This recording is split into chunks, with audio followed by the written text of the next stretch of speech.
cleared the UPSC Civil Services examination in 2009 in my first attempt, and I have got rank 164. I would like to interact with civil services aspirants about the strategy for preparing for the examination. Before that, I would like to thank the Aravind website for providing me with such an opportunity. Friends, the foremost important thing is the duration for preparing the civil services examination. Ideally, the time to start the civil services preparation is 1 year before the exam. Next, many college students come and ask me whether I should start preparing when I am studying in college itself. Actually, I would suggest them that have civil services in back of your mind and just start reading newspapers alone. Also, you can also think about selecting your optional subjects. I would say that selecting optional subjects is the most important part of the civil services examination, which most of the candidates ignore.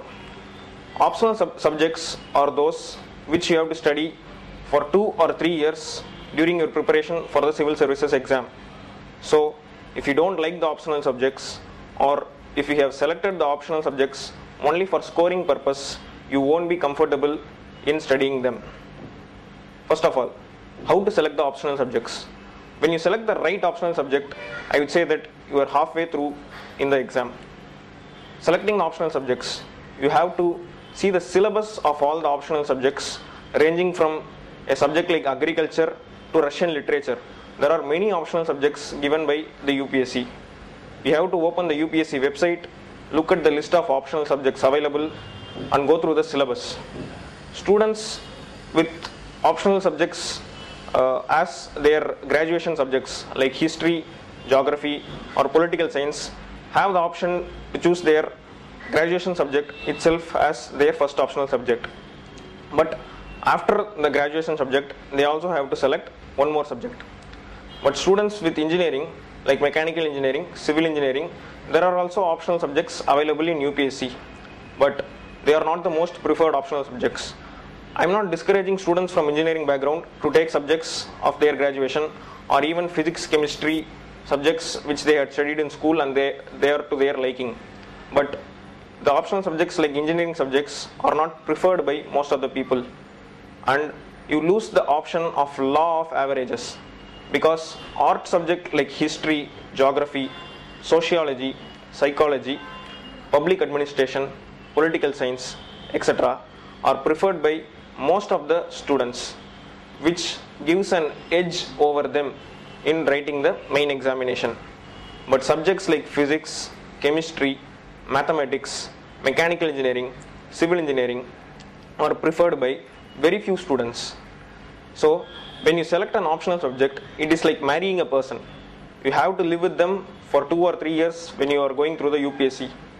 During the course of the preparation, you should not realize that you should have selected a better optional. So, when you select the optional subjects, be clear, go through the syllabus. If the syllabus is to your liking, you have to select the subject. Go through the previous year question papers, and when you are comfortable with the subject, start reading NCERT books related to the subject. And when the subject is to your liking, you can go with the optional subject. Next, there are many myths about the civil services examination which I would like to clear.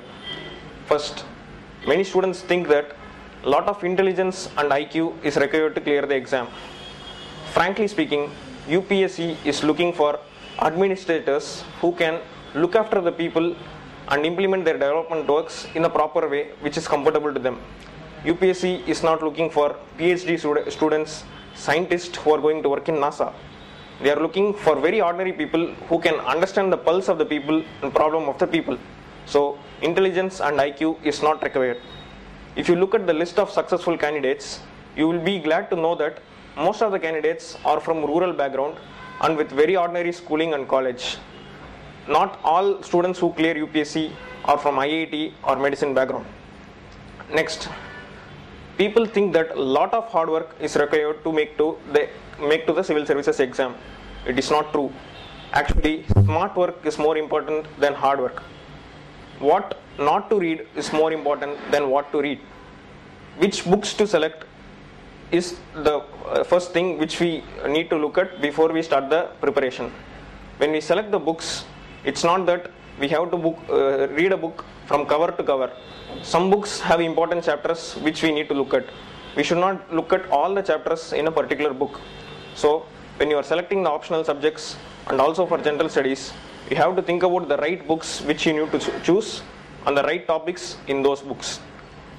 Next is, in the name of hard work, a lot of students actually pain themselves and study. It is not at all required. The duration of study is not at all required. How you study and what you study is more important than the time of study. I am telling this because whenever students come to me and they ask me how many hours you put in every day for preparation. That is not at all important. Only what you study and how you study is going to matter. And now I will like to talk about the preliminary examination. There is going to be a pattern change in the preliminary examination from 2011. Though this is not confirmed, it has been speculated that the pattern will be in the form of an aptitude. That is, they are going to remove the optional subject and bring in an aptitude paper. So I can't suggest any mode of preparation until the syllabus for the preliminary examination is given by the UPSC. But there is not going to be any change in the pattern of main examination. There is going to be general studies paper, optional subjects and essay paper. So I would like to discuss the strategy for main examination. First, in the main examination, you are going to write the exam. You are not going to talk to a person. So what is more important is, you need not be a PhD scholar in a subject. You need to know what to write, how to write, and in the right duration. Say for example, in general studies, you have been given 3 hours for 300 marks. That means it's actually 1 hour for 100 marks. So the writing practice is very important in general studies. Even if you know a lot, if you are not able to complete the paper, it's not going to be of any use. So writing practice is very important. Instead of reading more, actually you have to write and practice more and more. That is the key for the main examination.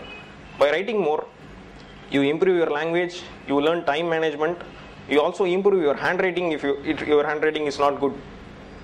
For essay there is no definite set of topics, but we can just predict some areas from which the essay topics are going to come. For essay, there is no set of books to prepare. We have to read the newspapers regularly, we have to be updated about the current affairs, etc. More than reading, you have to introspect on some topics and be clear about your ideas which you are going to present in an essay. So for essay, the ideal preparation is to keep on reading newspapers, think and discuss about topics. Next, I would like to talk about the interview. Actually, if we look at the UPSC, it's not mentioned as interview, it is mentioned as personality test. It's not that you are going to answer some questions which are asked and they are going to mark according to the answers you give. They are judging your personality by the way you interact with them. You are going to interact with ministers, you are going to interact with people. How are you suitable to the post of a civil servant? That is what they are trying to check. It's not that you answer 8 questions out of 10 questions and get selected, and if you don't answer 8 questions out of 10 questions, you don't get selected. It's not true. That is a myth about the interview which you have to first forget. In personality test, what you have to know is, you have to know about yourself properly. You have to know about your name, you have to know about your district, you have to know about your state, you have to know about your hobbies. After that, you have to know about current affairs. And if you have good speaking skills with which you can convince the examiner, with which you can convince the interview board, you are selected. Out of 300 marks, it is very easy to score about 200 in interview if you are confident and honest. Thank you.